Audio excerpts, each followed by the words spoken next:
All right, Larry Krueger here from the Pig and a Pickle Crew Show with a late-breaking 49er story on this Saturday night.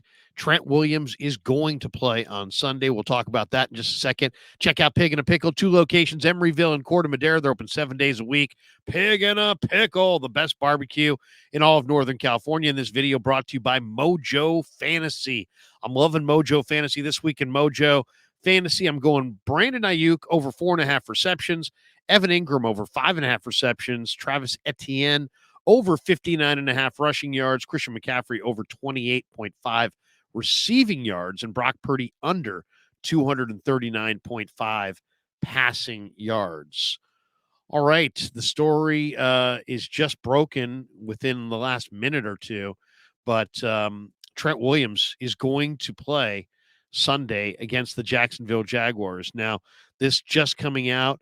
Adam Schefter had the report. Schefter reporting that the Niners' star left tackle was listed as questionable, of course, due to his ankle injury. He's expected to play against the Jaguars. So after the bye, the Niners will get Deebo Samuel back and Trent Williams back against the Jaguars. Now, this is a big story, obviously. The 49ers need this win in the worst way. They really are struggling. They went into the bye week having lost 3 in a row.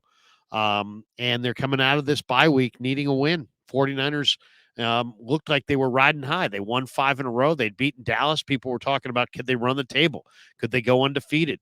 Then they lose to Cleveland in a really, physical football game. Then they get carved up by Kirk Cousins on the road in Minneapolis against the Vikings. And then last week 2 weeks ago against the Bengals, Joe Burrow and company just thoroughly outclassed the 49ers and beat them decisively at Levi. So the 49ers have lost 3 in a row, and they haven't gotten their run game going. I believe it's been 4 weeks that Christian McCaffrey hasn't topped 54 yards rushing. And Trent Williams is the best left tackle in the game. So the Niners have to have him. He's a crucial player. Jalen Moore is a very good backup. And let's make no mistake about this. Jalen Moore has played really well. He has. I mean, it's not like Jalen Moore is the reason the 49ers have lost 3 in a row.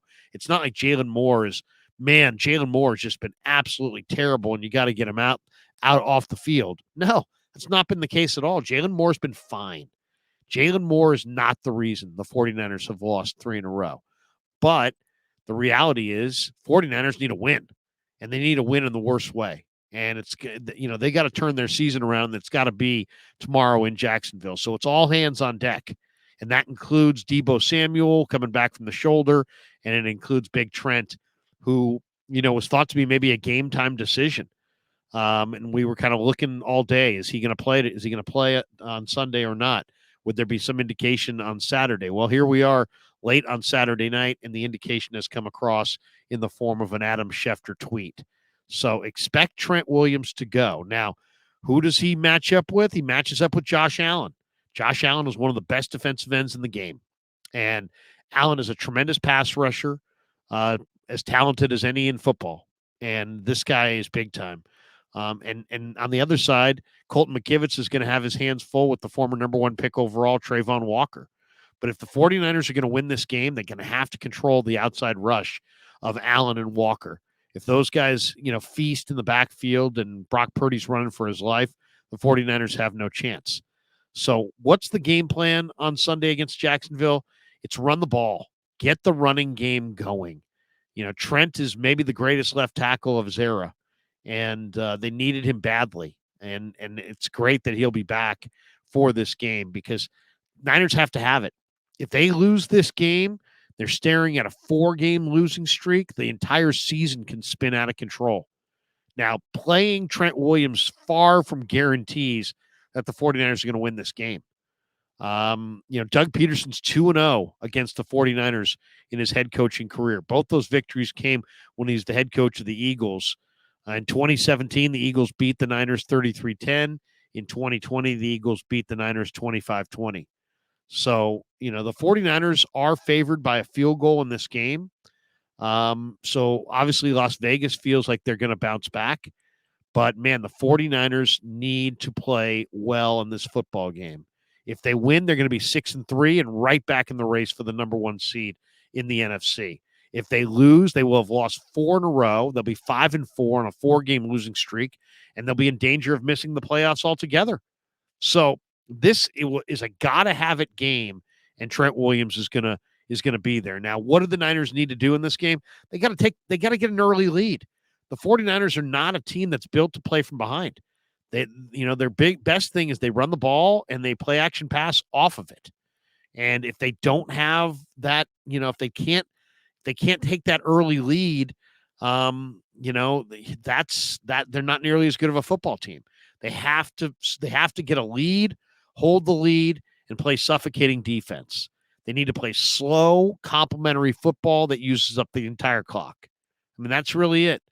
That means, lots of shifts and motions before the snap, run the ball as much as possible, use play action to complement their running game.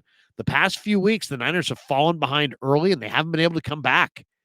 This week, if they win the coin toss, I think they ought to elect to receive the opening kickoff and put their offense out there and see if they can get the lead. Not every team needs to play with the lead. This 49er team absolutely does. They need Nick Bosa and Chase Young to set the edge in the run game and stop the run. They can't let Travis Etienne run up and down the field. That's another major key in this thing. This is going to be the first game of Chase Young in a 49er uniform. Chase Young is pretty good against the run. And they got to take that away. They got to stuff that run game. They got to take away the quick game, the RPO game, and force Trevor Lawrence to play from the pocket and force him to go through progressions and force him to hold the ball. They're going to have to really key on Evan Ingram in this game. I don't think there's any question about that. Ingram has been the continuity piece in this Jaguar offense. The Jaguars have a really bad offensive line, and they know it. So they throw a lot of quick screens, RPOs, a lot of stuff, a lot of short stuff. Ingram is their MVP. And him and Lawrence are in a great rhythm right now. You got to force Lawrence to read the entire field from the pocket. And Isaiah Oliver is going to have a really good game on Evan Ingram. And Diamador Lenore is going to have a really good game on Christian Kirk. And hopefully, they can avoid penalties. Charvarius Ward, has had too many penalties. I mean, as simple as that. You got to be able to play coverage without committing penalties. And, I think the other thing that's key in this game, Shanahan's got to be creative in the run game. I mean, they're going to have to get the run game going. The Niners as I said, CMC hasn't gained more than 54 yards on the ground since week 4.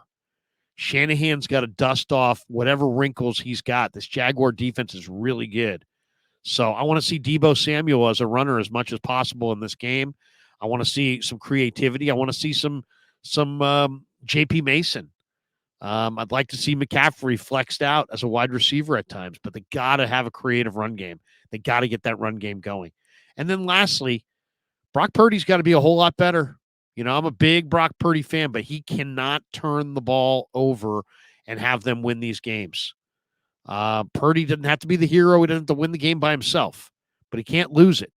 And the last 2 games, he lost the game by committing 4 turnovers in the fourth quarter at the critical moments. He can't turn the ball over repeatedly and win games. So I think those are major keys in this thing. Jacksonville's 6-2. They haven't lost. They've won 5 in a row. They haven't even trailed in any of these games. So, I mean, that's they're rolling in feeling great about themselves, and the 49ers may be questioning themselves. But the good news is Trent Williams is going to go, and he's going to be in charge of shutting down Josh Allen. Josh Allen ranks 5th in the NFL with 9 sacks, and he's got 16 hits on the quarterback. He's got a pair of forced fumbles. If he creates chaos all day, it's going to be a long day in Jacksonville. So seeing Trent go is absolutely huge for the 49ers. Anyway, that I think, are the Niners going to win the game? I don't know, but their chances of winning the game sure went up with the addition, with the knowledge of knowing that Trent Williams, the best left tackle in the game, is going to be out there to block Josh Allen. All right. Thanks to Pig and a Pickle for being the title sponsor of the Krug Show. And thanks to Mojo Fantasy. Check that link in the description. Use that promo code Krug, K-R-U-E-G, and they'll match you up to $100 on your first deposit. Everybody who does it automatically enters into a drawing to win a Bosa or a Purdy jersey on Thanksgiving night. And thanks to all you guys for supporting the Krug Show on YouTube.